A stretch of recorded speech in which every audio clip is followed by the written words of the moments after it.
안녕하십니까. 고려대 경영대학 이만우 교수입니다. 일부를 우리가 지금 회계의 기본 틀을 설명을 드린 거에 연결해서 이번에는 재무제표의 종류, 각각 어떤 기능을 가지고 있고 어떻게 작성하느냐, 어떻게 해석해야 되느냐 이런 부분을 말씀드리겠습니다. 그리고 나서 3부에서는 연결회계로 우리가 마무리 짓도록 이렇게 하겠습니다. 2부에서 재무제표의 종류를 일단 들고 포괄손익계산서와 재무상태표의 연관성을 이렇게 비교해서 설명드리겠습니다. 그 다음에 재무상태표에서 자산들은 어떤 구성 항목이 있는가 대표적인 자산 구성 항목을 보여드리고요. 그 다음에 부채 및 자본의 구성 항목도 보여드리겠습니다. 그 다음 포괄손익계산서의 구성을 이렇게 말씀드리고 현금 흐름표, 이거는 이용상 굉장히 중요하죠. 사실은 그 재무제표 중에서 활용도가 제일 높은 현금 흐름표에 대해서 말씀드리며, 그다음에 자본 변동표는 어떤 체계로 작성하느냐. 그래서 주요 재무제표인 재무상태표, 포괄손익계산서, 현금 흐름표, 자본 변동표를 설명드리고, 우리가 가장 또 중요한 것은 이게 주식시장을 이해하거나 할 때 자본거래가 중요하거든요. 그래서 자본거래에 대한 추가적인 이해를 한 다음에 우리가 연결 재무제표가 어떻게 중요한가를 설명하기 위해서 재무제표가 어떤 종류가 있고 어떤 경우 뭘 작성하는가를 좀 마지막으로 정리하는 그런 순서로 진행하겠습니다. 자, 재무제표는 4대 중요 재무제표가 있습니다. 자, 그런데 이게 타임프레임이 차이가 납니다. 그러니까 재무상태표는 말 시점별로 작성하는 겁니다. 근데 포괄손익계산서는 기초 시작일로부터 기말까지의 기간을 다 포괄해서 기간 전체를 작성하는 거고요. 자본변동표도 똑같습니다. 기초와 기말을 다 보여주고 그 차이 변동을 보여주는 겁니다. 현금흐름표는 현금에 대해서 그런 차이를 보여주는 겁니다. 그래서 기본적으로는 포괄손익계산서는 재무상태표의 이익잉여금과 기타 포괄손익 누계액의 변동 요인을 보여주는 거고, 자본 변동표는 자본 전체의 변동표를 보여주는 거고, 현금 흐름표는 재무상태표의 계정 과목들의 변동을 보여주는 그런, 결국 하나의 기말 상태와 세 개의 기간을 변동을 보여주는 이 재무제표로 구성이 되어 있습니다. 자, 우리나라에서는 그래도 굉장히 중요한 재무제표로, 과거에는 이게 주재무제표였던 것이 이익잉여금 처분계산서인데요. 유총에서 우리가 이익잉여금 처분을 결의하지 않습니까? 근데 미국에서는 이사회가 결정합니다. 주총에서 잉여금 처분계산서를 승인 안 하거든요. 그래서 우리나라는 여기 좀 특수성이 있습니다. 그래서 지금은 이익잉여금 처분계산서는 주총의 의안으로는 중요하게 있지만은 사실은 주석성 공시상황이다. 그래서 재무제표가 아니라 주석으로 공시되는 것으로 이렇게 바뀐 IFRS 체제에서는 바뀌어 있습니다. 그리고 포괄손익계산서는 제가 좀 전에 말씀드렸지만은 당기 순이익의 누계를 짓게 한 것이 포괄손익계산서의 이제 목표인데, 그래서 기타 포괄손익도 변동만 리스트해줘서 총포괄손익이라는 걸 보여주는 그런 표로 작성되겠습니다. 자, 포괄손익계산서와 재무상태표의 연관성을 다시 좀 말씀드리면은, 재무상태표는 기말의 자산과 부채, 자본을 이렇게 보여줍니다. 자본 중에서는 납입자본, 예를 들면 자본잉여금까지, 최초의 자본금까지 올 납입자본과 이익잉여금인데, 손익에서 발생한 이익잉여금, 이 이익잉여금은 결국은 당기순손익의 누계치입니다. 누계치인데 만약 배당을 그 사이에 지급했다면 이건 빼야 되겠죠. 그 다음에 이익잉여금을 자본 전입할 수 있거든요. 무상증자를 통해서. 그것도 빼고. 당기순익 누계에서 배당되지 않고 이익잉여금 자본 전입되지 않은 것의 썸, 아주 기간 전체의 합계, 그게 이익잉여금이 되겠습니다. 자, 기타 포괄손익 누계액은 제가 아까 이건 실현되지 않았다. 그러니까 아직도 처분을 통해서 현금화되지 않는, 그러나 자산 변동이 일어난 누계입니다. 그래서 기타 포괄 이익 항목도 있고 기타 포괄 손실 항목도 있습니다. 손실로 계산되는. 그래서 특히 주식, 장기 투자하는 주식에 관해서는 포괄 이익도 있고 손실도 있거든요. 얘네들을 어떻게 상계를 시켜서 썸을 시켜서 기타 포괄 손익 누계액이라는 개념으로 재무상태표에 표시됩니다. 그러니까 뭐 이렇게 얘기하려면 이익잉여금도 이익 누계액이죠. 뭐. 그런데 어쨌든 간에 어큐뮬레이션을 강조하기 위해서 누계액이라고 쓰고 이익잉여금은 서플러스다. 그러니까 이게 배당 가능한데 배당 안 되고 있다. 이걸 보여주는 이름이 되겠습니다. 자, 재무상태표의 자산의 구성 항목을 쭉 보겠습니다. 전통적으로 재무상태표를 자산의 구성 항목을 구분하는 것은 유동과 비유동 구분입니다. 유동은 원래 정상적인 영업활동을 통해서 1년 이내에 현금화되는 자산을 유동자산이라고 하겠습니다. 어떤 또 제조업 같은 데는 한 사이클, 예를 들어서 뭐 포도주 만드는데 되게 2년 걸린다 그러면 2년을 한 사이클로 해서 유동자산을 구분하기도 합니다. 그러나 대부분은 1년을 기준으로 1년 이내에 현금화되면 유동자산, 정상적인 영업활동을 통해서요. 뭐 예를 들어서 건물 싸게 팔면 금방 팔리지 않습니까? 그럼 유동자산이 아닙니다. 그러니까 정상적인 거래로 정상적인 영업활동을 통해서 유동화되는 그 시간을 따지는 것이 되겠습니다. 가장 유동성이 센 것은 현금, 예금이죠. 그러니까 현금자산, 예를 이제 현금자산이라고 무엇하고 매출채권, 이거는 이제 외상으로 팔아서 받을 돈입니다. 미수금은 뭐 부동산을 팔거나 이렇게 해서 못 받은 돈이 되겠고요. 미수금과 미수수익을 구분하는 것은 수익을 못 받은 거는 미수수익, 뭐 자산 팔은 걸 못 받은 거는 미수금 이렇게 되겠습니다. 그 다음에 대여금 중에서 1년 이내에 만기가 돌아오는 단기 대여금이요.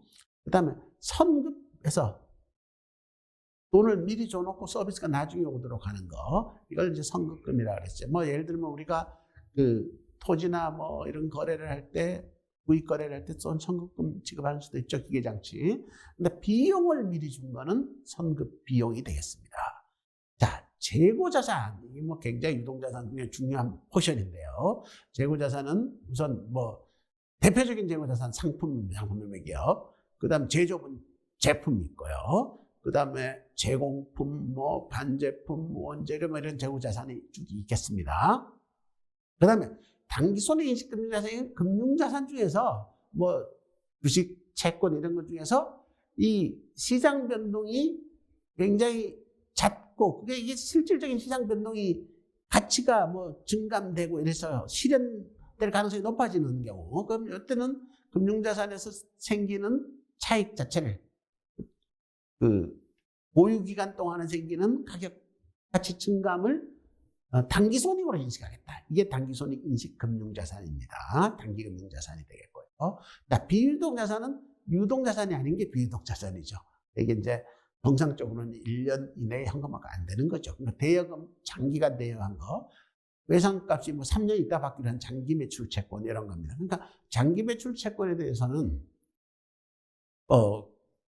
할인해야 되죠. 그러니까 뭐 이자를 우리 손해가 보고 있으니까 이 계측 평가할 때 할인 차손을 평가하는 것을 우리가 회계상으로 중요한 과제로 생각하겠습니다. 장기 미수금인데 뭐 굉장히 오랫동안 나중에 받기로 한 미수금이요. 선급금을 줘놓고 장기간 걸리는 거, 장기 선급금은 대표적인 건 뭐 선박을 주문해서 뭐 나중에 받기로 하고 돈을 미리 준 거, 이거 장기 선급금이 되겠습니다. 비용을 먼저 준 거 장기적으로 있고, 그 다음에 이제 유형자산은 토지, 건물, 구축물, 기계장치 이런 게 있습니다. 토지는 이게 투자부동산과는 차이가 납니다. 이게는 사업에 사용할 목적인 사업용 토지를 토지라고 하겠습니다. 그래서 나중에 처분해서 이익 날려는 토지는 유형자산의 토지로 구분하면 안 되겠죠. 안 되지만은 일단은 유형자산 토지로 안 해놓으면은 이거 비업무형 토지라 그래서 뭐 세무 당국도 쩔어보고 금융당국도 쩔어보고 여러 가지 문제가 있습니다.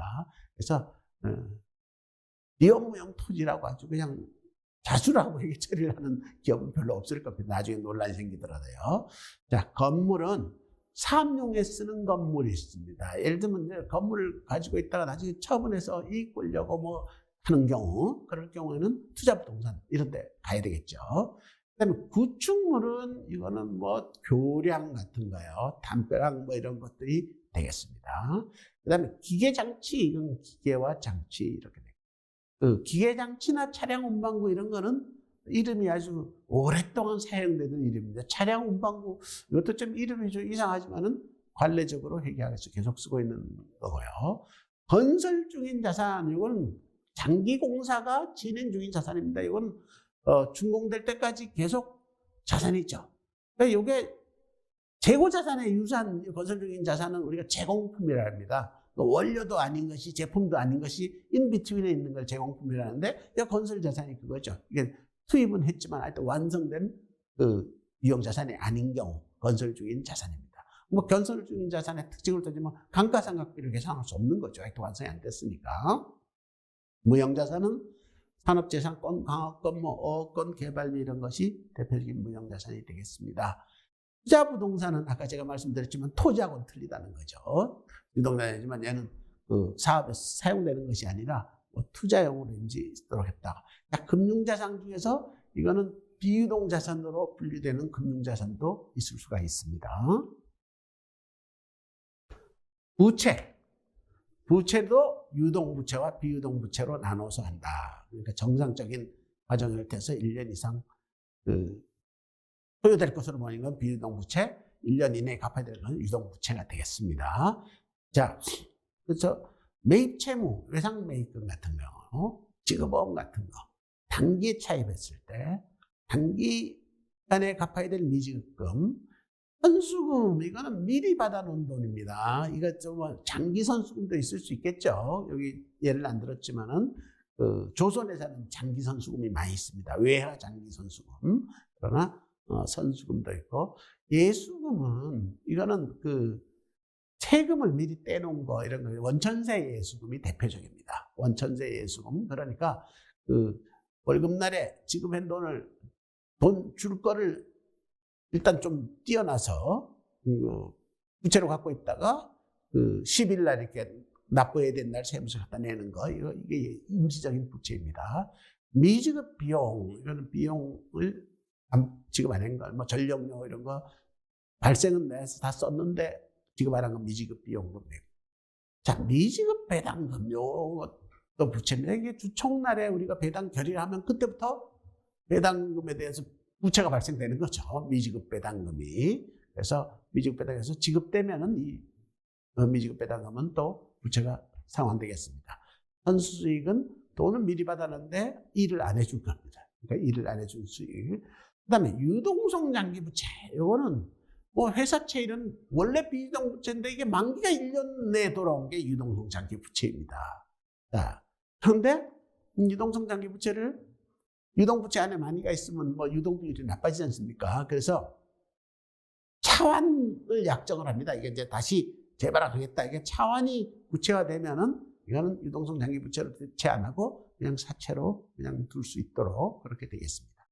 자, 비유동 부채의 대표적인 회사채입니다. 사채입니다. 사채, 컴퍼니 사채죠. 이거는 프라이빗 사채가 아니라. 그래서 회사채를 발행했을 때 사채라는 개념을 씁니다.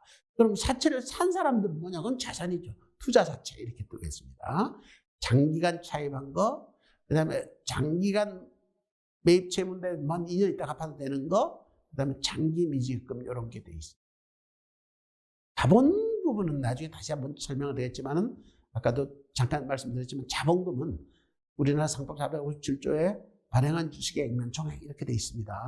자, 그럴 때 액면보다도 더 많이 받고 발행하면은 자본 잉여금이 되는데 그게 주식 발행 초과금이 있습니다. 그 다음에 자기 주식은 자기 회사 발행한 주식을 자기가 산 거죠. 이거 자기 주식과 자사주를 막 혼동해서 정신이 없는데, 회사 대표이사가 자기가 개인적으로 산 주식은 자사주라고 뭐 얘기를 하죠. 그런데 회사가 산 주식도 또 자사주 그러면은 너무 헷갈립니다. 그래서 이 자사주와 자기 주식은 참 구분해야 돼. 자기 주식은 회사가 자기 주식을 살 때만 자기 주식.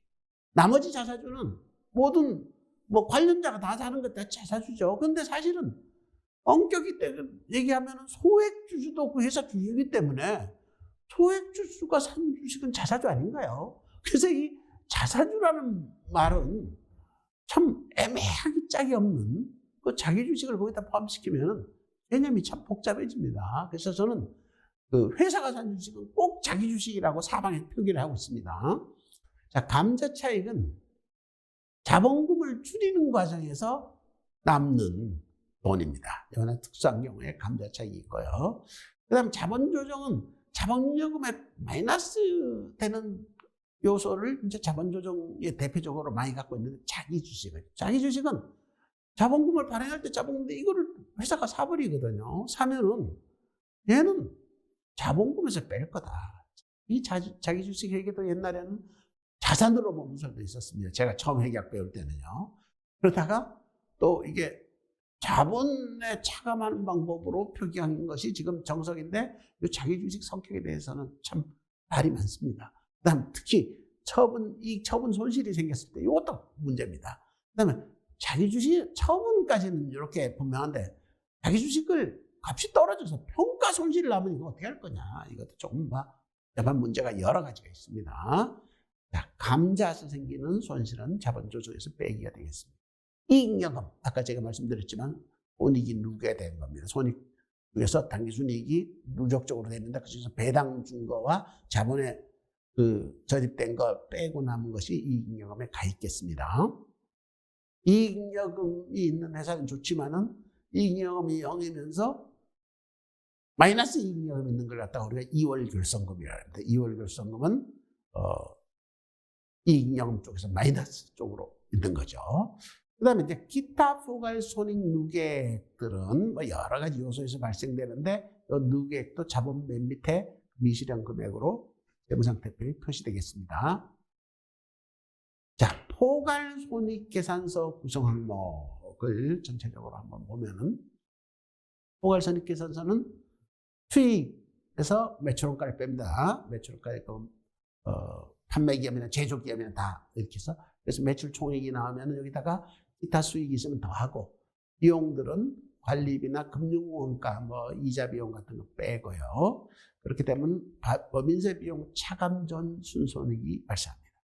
여기서 법인세 비용을 빼는데 여기 중요한 건요. 법인세 비용은 그 해에 돈 낼 법인세를 얘기하는 거입니다. 이 법인세 비용은 법인세 기간 매분이라 해서 이 법인세 비용 차감 전 순손익의 를 중심으로 해서 이게 세법상 언제 세금 낼 거와 상관없이 요 손익이 부담되어야 될 비용 금액입니다. 그래서 이 법인세 비용은 또 조금 복잡한 구조를 들고 앉아 있다. 그러니까 이 법인세 비용만큼 법인세 지급이 일어나는 것은 아니다. 그러니까 부채와 차이가 나고 그 차이는 조금 이따 다시 설명할 이연법인세 자산부채에서 설명이 되고 있습니다.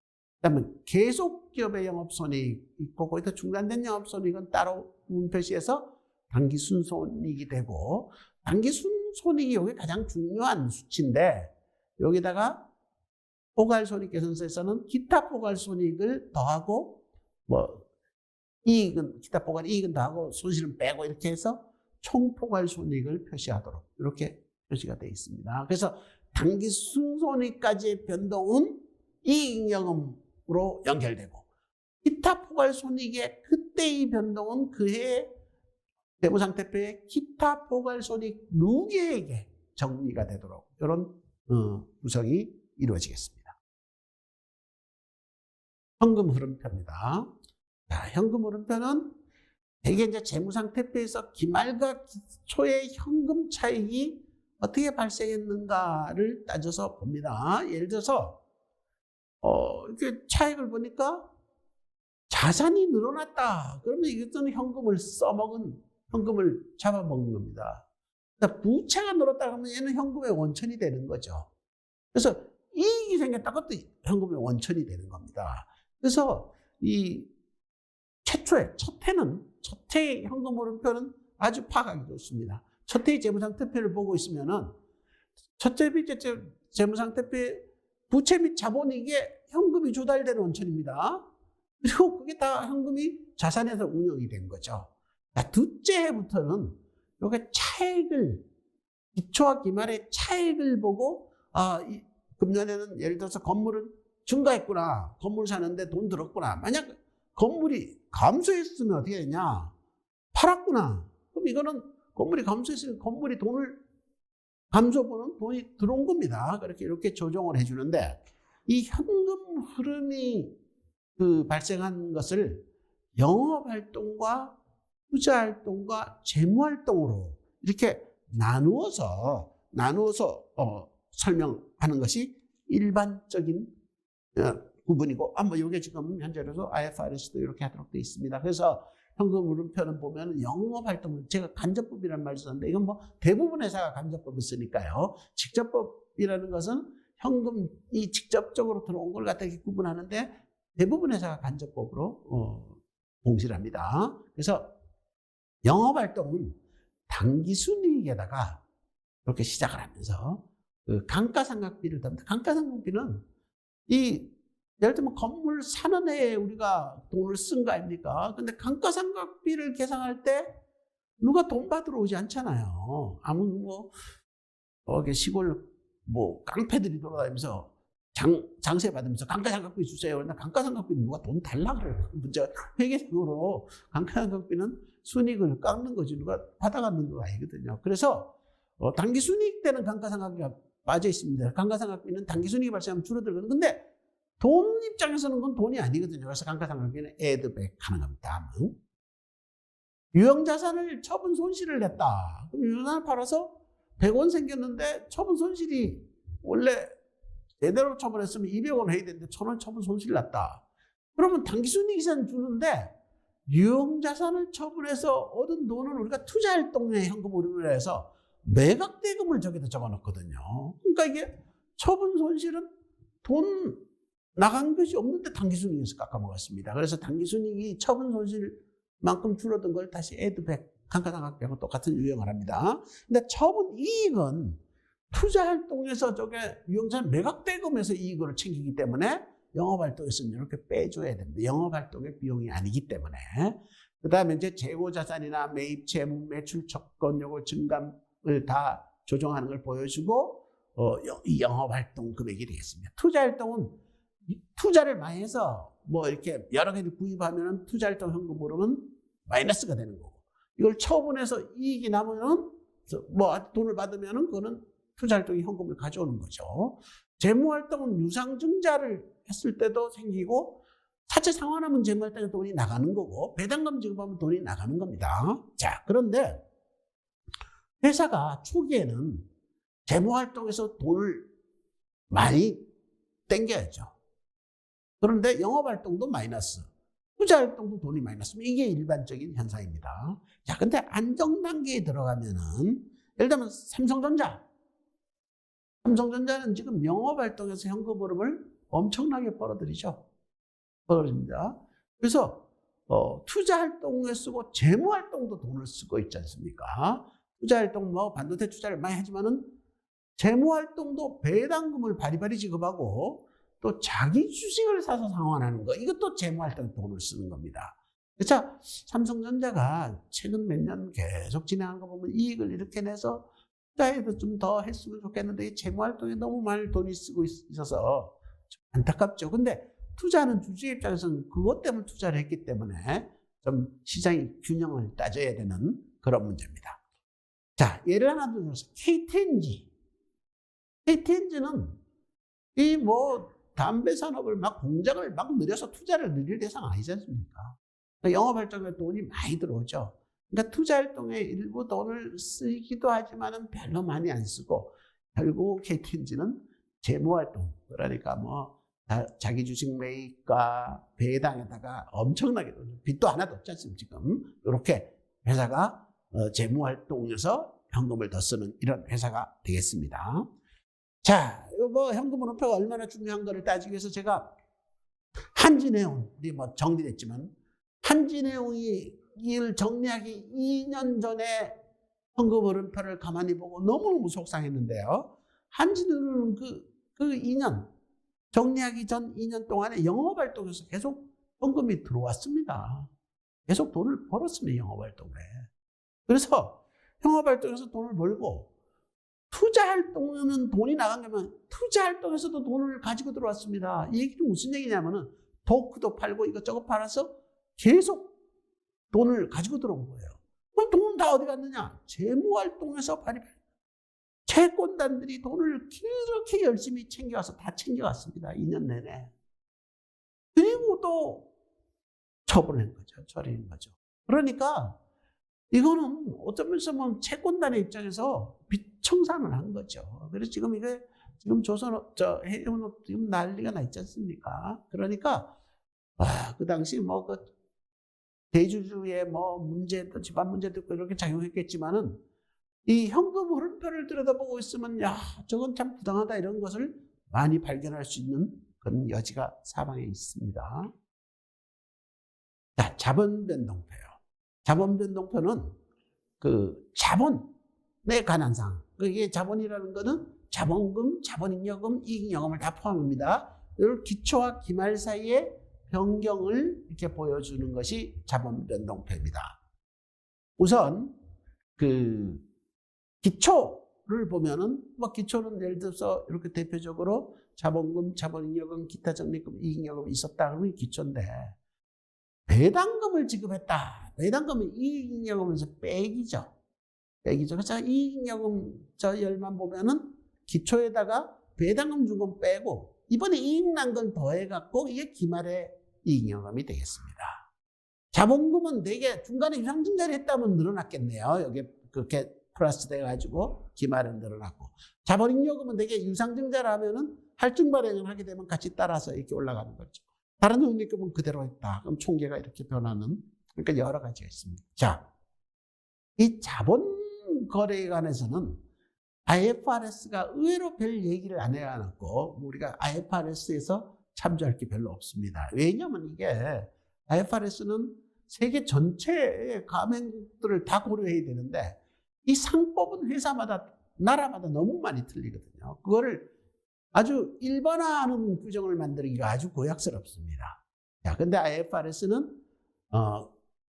IFRS가 규정 안 하고 있는 사항에 대해서는 다른 걸 참조할 수 있습니다. 그래서 가장 중요한 참조가 자국의, 그러니까 자기 나라의 어떤 법률 규정, 회사법 규정, 그걸 참조하겠습니다.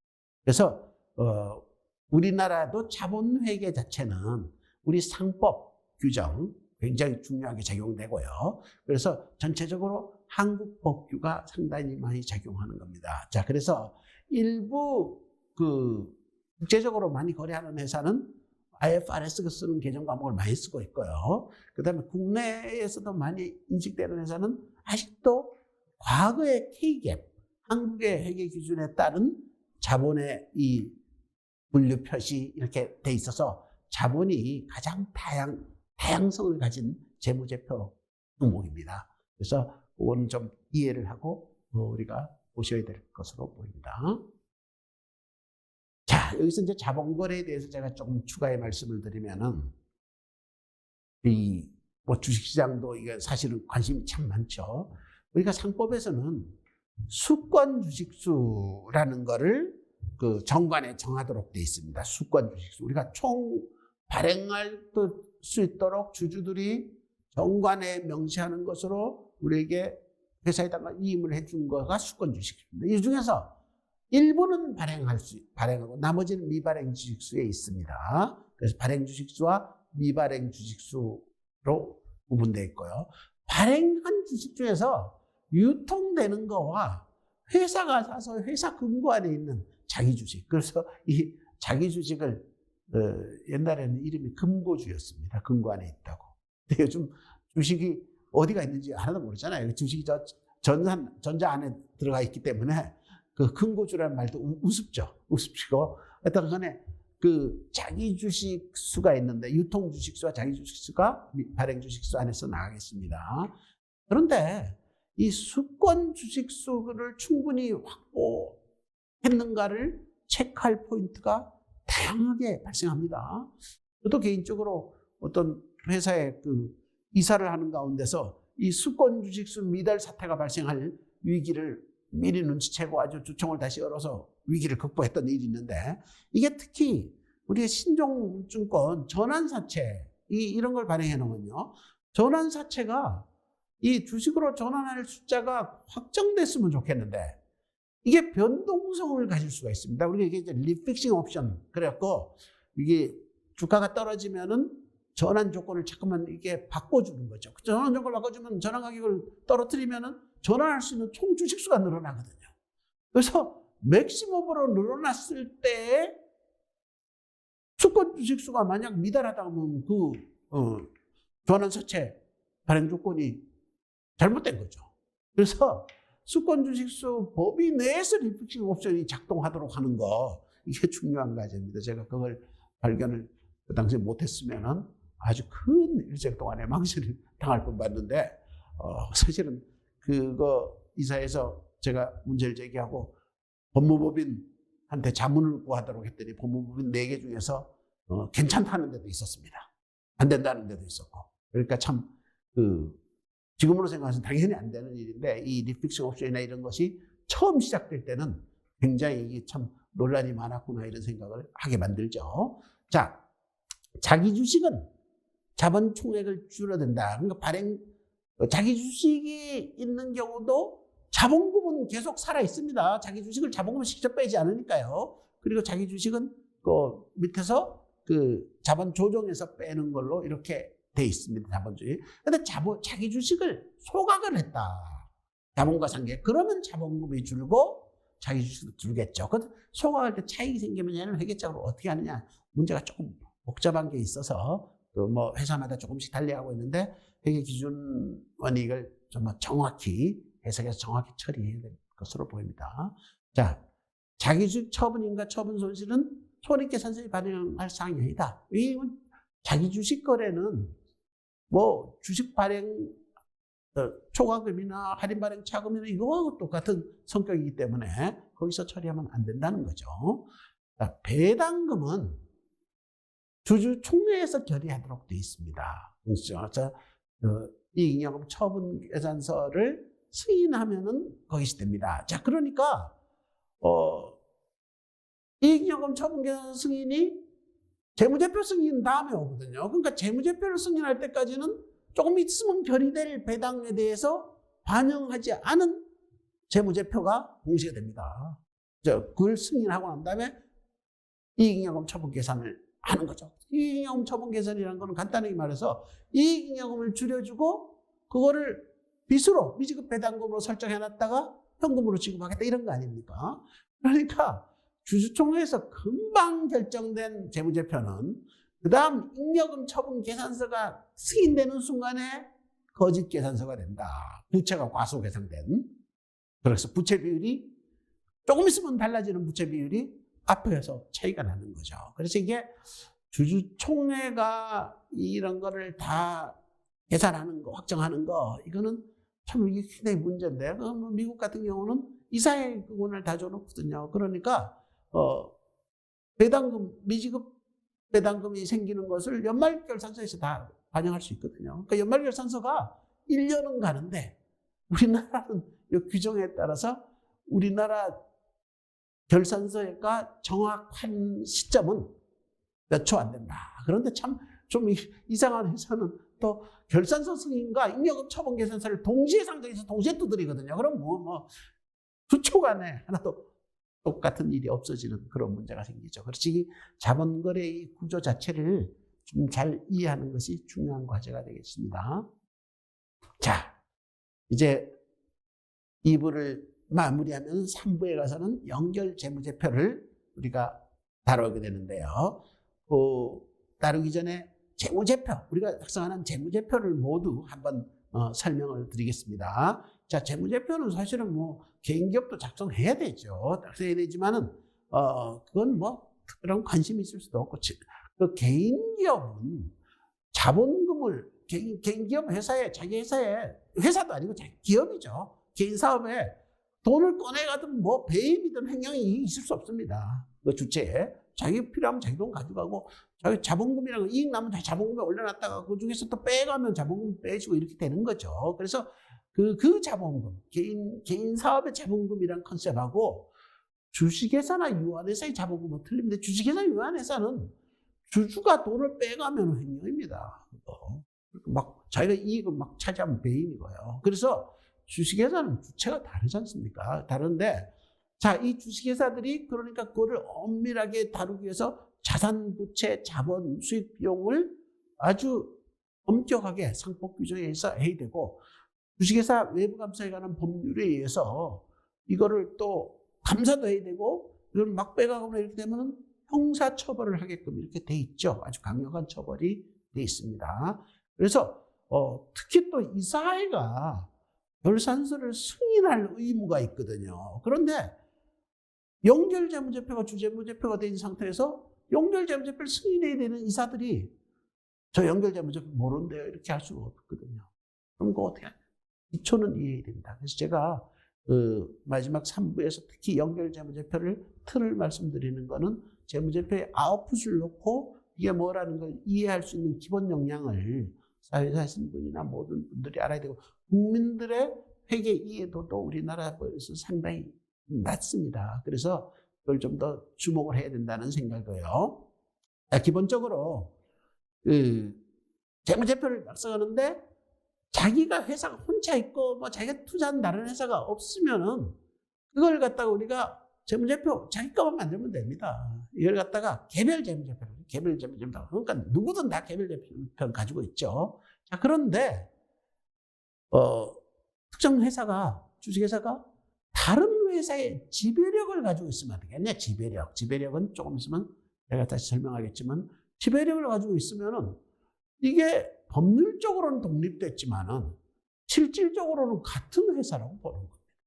그러니까 지배력 가진 기업의 재무제표를 자기 재무 통합을 해서 작성해야 되는데, 그게 연결재무제표인데, 그걸 작성하고 그걸 또 외부 감사도 받아야 되고, 그걸 주재무제표로 공시해야 되고, 뭐 이사의 승인도 받아야 되고, 그걸 다 해야 됩니다. 이 연결재무제표. 그러니까 지배력을 가지고 있을 때에는 회계가 더 복잡한 회계가 있을 수 있다는 거죠. 자, 그러면은 연결재무제표만 공시를 하고 나면 다 끝이냐? 이게 각 기업, 지배하는 회사나 종속하는 회사에 별도적 재무제표를 작성해야 되는 것이, 일부 기업들은 뭐 100% 연결이 돼 있으면은 연결납세 제도를 신고할 수 있습니다. 그런데도 연결납세를 하더라도 각 기업의 별도 재무제표에서 나오는 수치를 잘 반영해야지 법인세 소득이 계산될 수 있거든요.